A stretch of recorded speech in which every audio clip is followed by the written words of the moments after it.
আপনার হইল কি যে একটা রাজনৈতিক দল ৩টা দেশে নিষিদ্ধ হয়েছিল, ভারতে, পাকিস্তানে, বাংলাদেশে। তো একটা রাজনৈতিক দল যদি এতবার নিষিদ্ধ হয় তার তো অনেক সমস্যা আছে। এখন সমস্যাগুলা বাংলাদেশের মানুষ জানতে পারতেছে। এখন আসে না অনেক সময় তারা কি হইতো যে আমাদের সাথে যখন এলাই ছিল তখন আসে না যে সঙ্গদোষে লোহাও বাসে।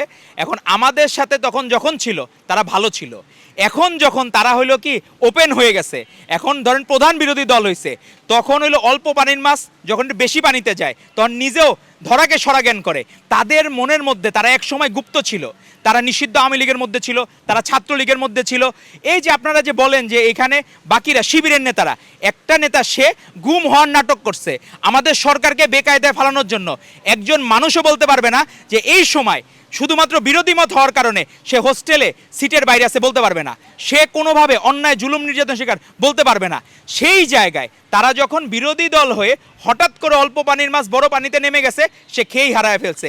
সে মনে করছে একবার যেহেতু ক্ষমতা পাইছি আমার আর্থিকভাবে লাভবান হইতে হবে, তো জামাতের যারা এমপি তাদের সাইকোলজি হচ্ছে তারা চায় আর্থিকভাবে লাভবান হওয়ার জন্য, তারা চায় নারীদেরকে ভোগ করার জন্য, তারা চায় নিজেদের ক্ষমতা পুঞ্জীভূত করার জন্য। কিন্তু বাইরের লেবাসটা দেখাবে, তারা 5 ওয়াক্ত নামাজ পড়ে, তাদের ব্যাপারে কেউ যদি নেগেটিভ বলে তাকে তেড়ে আসে।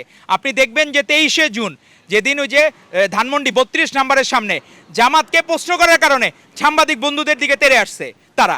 তো তারা যখন ক্ষমতার একটু কাছাকাছি যায়, ক্ষমতার সুযোগ পায়, আর তার তো স্বপ্নে জেনেই গেছিল তারা পার্লামেন্টে চলে যাচ্ছে, তারা সরকার গঠন করতেছে, বাংলাদেশের প্রধানমন্ত্রী হচ্ছেন ডাক্তার শফিক সাহেব, এরকম তারা স্বপ্নে দেখে ফেলছিল। তো স্বপ্নে দেখা, এখন যারা স্বপ্নে এরকম দেখে তারা মনে করে এখন হুরপরি আর তারা জান্নাতের অপেক্ষায় থাকতেছে না, তারা জান্নাতি তারা পৃথিবীতে নামায় আনার চেষ্টা করতেছে, তারা ভবিষ্যতের কথা। আর তারা নিজেরা সত্যিকারে যদি ইসলাম বিশ্বাস করতো, তারা যে কাজগুলা করে তারা অবশ্যই সাতক্ষীরার মানুষজনের ব্যাপারে আমরা দেখলাম একজন ওই যে উদ্ভট এমপি আছে টেবিলের উপর দাঁড়ায় যায়, তার রাশ্মিকা মান্দানা অনেক নায়িকাদের কথা বলে এরকম, হ্যাঁ কুষ্টিয়ার এক এমপি। তারপরে ওই তারা দেখলাম যে আরো অনেকে বলতেছে যে তারা সাতক্ষীরার লোকজন সবার আগে বেহেস্তে যাবে। তো বেহেস্তে যাবে না জাহান নামে যাবে এটা তো আল্লাহ তাআলা ছাড়া কেউ ডিসাইড করতে পারবে না। তো তাদেরকে এরকম ভণ্ড যারা বিভিন্ন জায়গায় বয়ান দেয়, তো এরকম ভণ্ডদের আসলে থেকে আল্লাহ তাআলা আমাদেরকে হেফাজত করুক।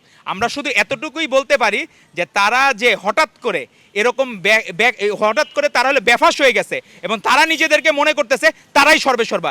একজন বোন সে চাকরির জন্য যাইতেই পারে, তাই বলে তাকে এরকম মিসইউজ করতে হবে এবং এরকম চারিত্রিক স্খলন। এই মেয়ে আমাদের বোনটা সে হচ্ছে তার মেয়ের বয়সী হবে, এরকম বোনরা তাহলে বাংলাদেশে কোনো নারী তো নিরাপদ না। অবশ্যই এটার কারণও আছে। জামায়াতের আমির তার এক্স অ্যাকাউন্ট যখন হ্যাক হইলো তখন সে ওই অ্যাকাউন্টে লেখা ছিল, যে এক্স অ্যাকাউন্টটার পোস্টে লেখা ছিল যে যারা কর্মজীবী নারী তাদেরকে বেশ্যাবাপতিতার সাথে তুলনা করছে। এখন সেই বেশ্যাবাপতির সাথে যারা তুলনা করতে পারে, সেই এক্স অ্যাকাউন্ট যে হ্যাক হইলো সে আজ পর্যন্ত তার মোবাইলটা ফরেন্সিকের জন্য দেয় নাই। তো যদি ফরেন্সিক পরীক্ষার জন্য দিত তাহলে বোঝা যেত যে আসলেই কি ঘটছিল, আসলেই দুর্ঘটনা না আসলেই জামাতের আমির সেটা মনে প্রাণে বিশ্বাস করে যে আসলেই কর্মজীবী নারীরা বেশ্যা। তার তো প্রমাণ পাওয়া যাচ্ছে, যারা কর্মজীবী নারী হইতে চায় তাদেরকে এরা দর্শন করে, ব্যভিচার করে।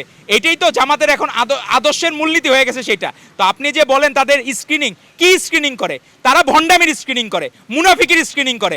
তারা যে বললেন যে সর্বোচ্চ টপ লেভেলে যাওয়ার জন্য, তারা দেখে তাদের শীর্ষ নেতার পরবর্তী লেয়ারে যারা আছে তারা পরবর্তীতে এক ভণ্ড আরেক ভণ্ডকে টেনে নিয়ে আসে, এক মুনাফিক আরেক মুনাফিককে টেনে নিয়ে আসে। তো তাদেরকেই আপনি জিজ্ঞেস করবেন যে আপনারা কি এটাকে প্রশ্রয় দেন কিনা এবং আপনারা এই এমপির বিচারের দাবিতে আপনারা রাজপথে নামেন কিনা, সেটা দেখার অপেক্ষায় বাংলাদেশের মানুষ অপেক্ষা করতেছে। ধন্যবাদ আপনাদেরকে। এই যে 75 বয়সের একজন বৃদ্ধ, এই যে চাকরির নাতির